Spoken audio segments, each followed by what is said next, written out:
So I said I was going to try it. Here's the mixture of petroleum jelly, blah, blah, blah.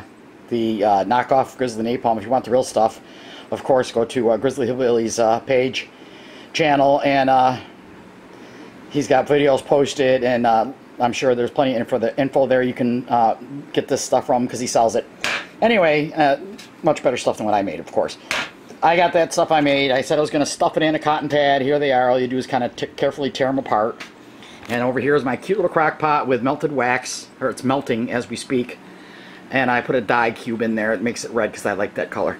And so that's what we're going to do. We're going to put some of this goop into these pads, and then I'm going to dip them in the wax. And then what I want to see is, once they're totally hard, dried, I'm going to take them and break them to see if that exposes the fiber and if I can light them with a ferro rod. And I'll be back after I've made some. Alright, here's the goop, here's the pads, here's my little pretend knife that I got with some cheese from Hillshire Farms or something. You take the pad and you really carefully just kind of go along the seam, ripping it apart. Obviously, there's no perfection to this. If there is, I don't know about it. But anyway, I'm just trying to not tear it straight through so there's a hole going through the sides. And just go along, ripping, ripping, ripping. This is the most consuming part of this thing, is ripping this open. It's annoying. I'm sure maybe if I had a really sharp knife, there'd be a better way to do it. Just kind of slice it with a knife. Maybe I'll try it. But here's my little cheese knife. And get a little glob of this stuff out of there. Yes. Messy, messy, messy stuff. So, and there it goes. Kind of butter it in there. And that's basically it, I guess. Just close this up. And you can see I poked a hole in that one, so it's ugly. Not nice and neat like the other ones. Anyway, there's a couple of them made now. And you can see they're already starting to soak through, which is why I thought that, you know, having to deal with this petroleum jelly as it is kind of messy. So that's why I thought, why don't we just put it inside this, because that's the vehicle to which it would be held, and then dip it in the wax. Of course, we'll seal the whole thing up nice and tidy, and then we can just pick them up without getting our hands all greasy like mine are now. And they'd be able to just throw them in your pack somewhere, and when you get to where you want to go, just snap them and light them. But the snapping and light them part, I don't know if that's a reality yet, so I'll be back when I dip these. That this was a pain in the butt. As I tried to rip them open and I had put the filling in them, the petroleum got stuck on my fingers, made me my fingers greasy, and then consequently the cotton from the pads began sticking to my fingers. So they started to tear apart the farther along I got, and I kept trying to wipe my fingers off, but this was a messy, messy deal. So I used up all the stuff I had in my little jar here, and now I'm just gonna get to the stage now where I've got to dip them in the wax. And I'm concerned because, like I said, you can see the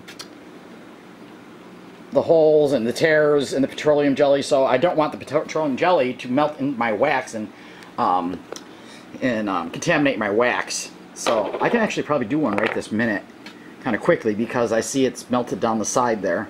So let's see. Grab it like that.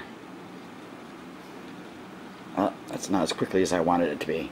And then drip it off and set it on the tray. Yeah, it seems to be a messy affair. Let's try one more.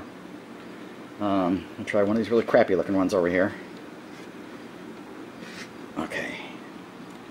And dip it, take it out. And get it over here. Okay. So there we go. Alright, let me put the camera down and I'll dip the rest of them. I managed to dip them all in the wax. And then the fastest way to cool these off, of course, is just throw them in the freezer for a couple of minutes. And the next video, I'll take them out and we'll snap one in half and see if I can, if it lights up with a ferro rod. It'll be whether or not these are a success or a failure.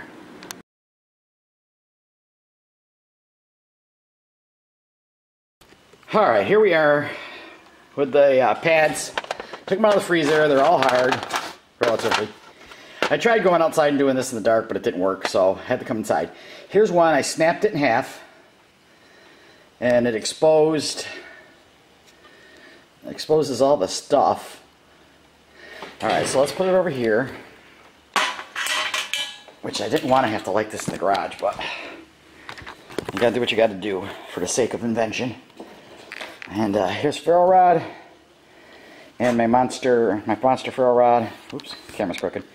And the striker. Let's see what happens here.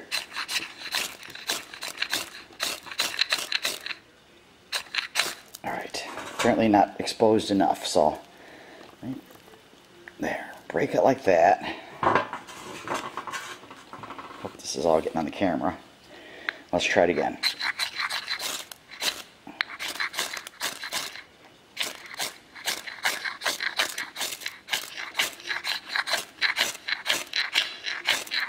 Must say I'm getting pretty disappointed here. It doesn't seem to be working like I wanted it to.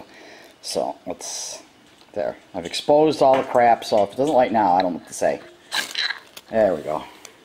Oops, it went right out.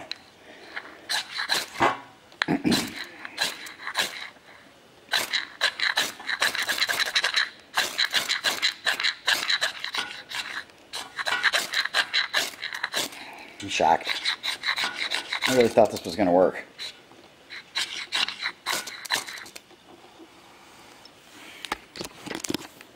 Yeah, it kind of burned or sparked for a little bit and went right back out again. So let's see here. Regroup. Choking on the smoke from this thing. It's kind of gummy, which is wasn't what I thought it would be. Let me flip over to that side and see what happens. Alright, grab the ferro rod. I actually didn't leave them very long in the freezer. I was going to leave them in there until they got thoroughly hard. They seemed like they were hard, but when I bent them, it was mush. Like, you could feel it was mushy. Alright.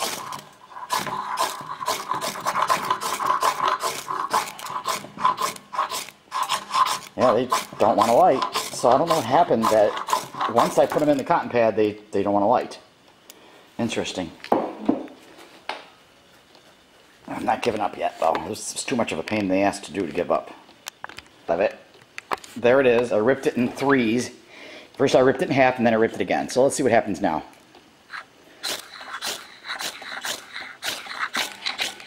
Jeez. This is difficult. I got the camera hanging around my neck, and it keeps falling. Yeah, there it goes again. There. Okay, now it worked. Like I said, with these, trying to film this kind of stuff, I've got a camera hanging around my neck.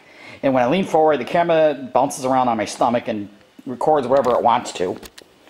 And I'm trying not to get my hair on fire. Trying to see if there's something being recorded. Alright, I'm going to put that out because this will burn for longer than I want it to. So what happens is a test that isn't really fair, because it looks like it does work, but because I couldn't get it expose the insides of it like I wanted to, I had to keep redoing it. But I showed it to you unedited, so you could see that it took me ripping it all up like that to expose the inside before I could get a good strike on it and light it. So it does work. Here's what they look like. It was a lot of work to make these. It was, I felt it was a lot of work. They're a pain in the ass. I think they work good. I can see where making this stuff and just keep it in a jar would be easy. You just grab a scoop of it and throw it on something and spark it up. Dipping it or stuffing it in the cotton pads was kind of labor intensive. Certainly something I don't want to do.